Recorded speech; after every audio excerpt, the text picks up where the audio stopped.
और सबसे बड़ी अचंभे की बात यह थी कि इस सड़क का इफ्तिताह जो वजह तनाज़ा बनी नेपाल और भारत के दरमियान, भारत के वजीर दिफा ने किया। आज तक कभी ऐसा हुआ नहीं कि सड़कों के जो इनाग्रेशन है या इफ्तिताह है वो वजीर दिफा करते रहे। लेकिन बहरहाल ऐसे मौके पर भारत की दीदा दलेरी ये है कि कश्मीर के सिलसिले में अमरीका की सालसी नहीं बर्दाश्त कर रहा, इग्नोर की। और अब चाइना के साथ जो तनाज़ा भारत का है उस सिलसिले में भी डोनाल्ड ट्रंप ने कहा है कि मैं सालसी का किरदार अदा करना चाहता हूं, और उसको भी भारत ने टर्न डाउन किया है। इन तमाम चीज़ों के पीछे ऐसे मौके पर जब आलमी मंजरनामा यह देख रहा है कि भारत मुसलसल इंसानी हकूक की खिलाफ वर्जी कर रहा है। इंडिया और चीन का तो एक पूरी हिस्ट्री है कि 1962 से यह तनाज़ा चला आ रहा है जी लद्दाख का, और तकरीबन कहा जाता है कि 488 किलोमीटर लंबी एक मुश्तरका एक लाइन है, एक सरहद है जिसकी बिना पर सरहद के दोनों तरफ इंडियन और चाइनीज फौजी हैं। लेकिन इस सिलसिले में एकदम ये अलाव का काम कैसे किया भारत ने, क्या स्ट्रेटजी है? क्योंकि इससे पहले हमने देखा कि कश्मीर के मामले में आर्टिकल 370 पर कश्मीर का हक भी ले लिया गया और लद्दाख को भी जो सेंट्रल के स्पुर्द किया गया था, और जिसको हमेशा से ही चाइना ने कहा है कि ये हमारी सवाबदीद है और ये जो हमारा जो हक है ये उसके ऊपर दरअसल एक हमला है। ये तमाम क्वेश्चन आज हमारे सामने मौजूद हैं। बल्कि साहब ऐसे मौके पर जब दुनिया की सुपर पावर यानी अमेरिका ये चाह रहा है कि इस खित्ते के एशिया के जो बड़े बड़े तनाज़े हैं उसमें मैं सालिस का किरदार अदा करूं और ये तनाज़े किसी हद तक खत्म हो जाएं, या अमेरिका की नीयत में फर्क है या लहजे की शद्दोमद में फर्क है?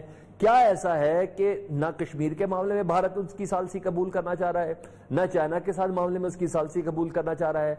भारत कौन से ऐसे गोल्स हैं जो अचीव करने की कोशिश में है या कर रहा है या ख्वाब देख रहा है?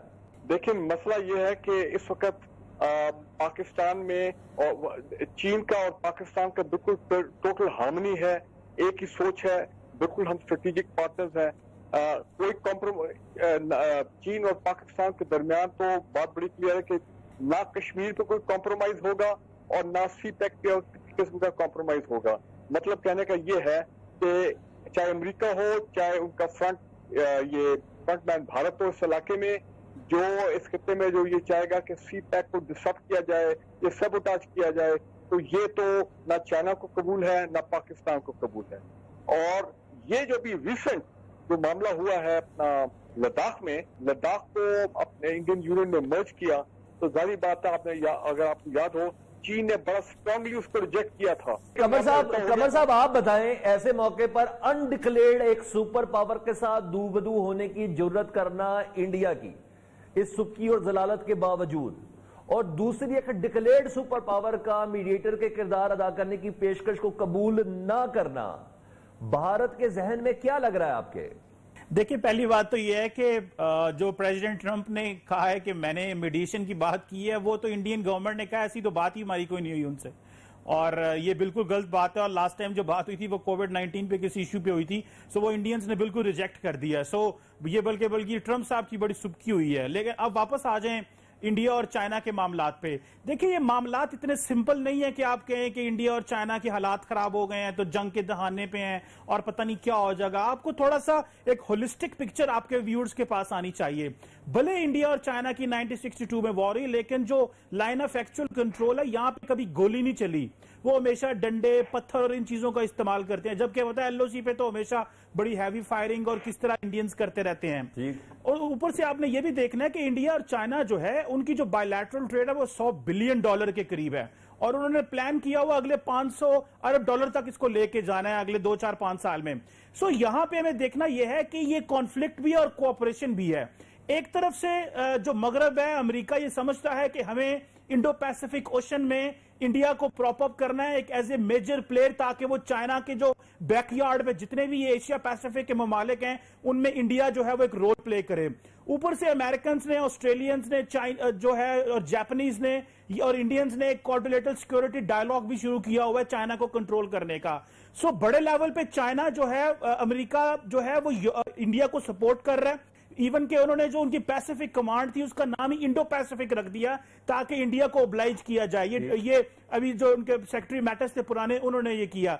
सो मेरा ख्याल ये है कि ये जो टेक्टिकल लेवल पे, छोटे लेवल पे बॉर्डर पे प्रॉब्लम्स हैं, आपने जो चाइनीज एम्बेसडर इंडिया में है सन वेडोंग, उनका बयान सुने, वो कहते हैं dragon and elephant will dance together. It means कि ये, और मजे की बात सुने, जो पॉलिटिकल एलीट है उसकी जो एक्सपेंशनिस्ट रिविजनिस्ट अप्रोच है कि हमने अपना जो नजरियाती हिंदुत्व है और जो अखंड भारत है उसको पूरे रीजन में इंप्लीमेंट करना है, और जो लाइक माइंडेड स्टेट्स हैं उनको साथ मिलाना है। नेपाल को भी वो ऐसी समझते हैं कि वहां पे हिंदू मजहब है और वो बहुत ज्यादा रिलीजियस मामलात के लिए नेपाल में जाते हैं। मालदीव्स की फॉरेन पॉलिसी इंडिया बड़ी देर तक कंट्रोल करता रहा है। आपने हिंदुत्व के नजरिए की बात की। ब्रिगेडियर फारूक हमीद साहब कहते हैं कि बेसिकली ये सी पैक ईरान और पाकिस्तान का सारा मामला है, जीबी गिलगित बल्तिस्तान के सिलसिले में ये भारत की मूव है।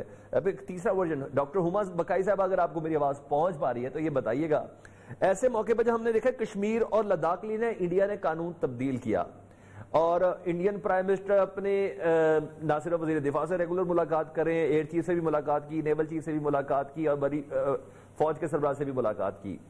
चीनी सदर ने भी अपनी फौज को अलर्ट कर दिया है, 5,000 की मजीद तैनाती भी की है, बजट में भी 178 अरब का इजाफा कर दिया है। इस सिचुएशन को देखते हुए आपको क्या लगता है कि भारत बैकफुट पर जाएगा, कश्मीर को उसके असल कवानीन के मुताबिक करेगा, लद्दाख से विड्रॉ करेगा, आपको क्या लगता है? देखिए, जिस सुपर पावर की आप पनाही की बात कर रहे हैं, अगर आपका इशारा अमेरिका की तरफ है तो अमेरिका के साथ तो न्यू दिल्ली की स्ट्रैटेजिक कन्वर्जेंस है। ओके, चाहे वो चाइना की तरफ कदम बढ़ाए, चाहे वो पाकिस्तान को लाइन ऑफ कंट्रोल पर आंखें दिखाए, उसको पता है कि उसे एक तरह की पुष्टपनाही हासिल है, न सिर्फ ये कि यूनाइटेड स्टेट्स से बल्कि दीगर वेस्टर्न पावर्स से भी।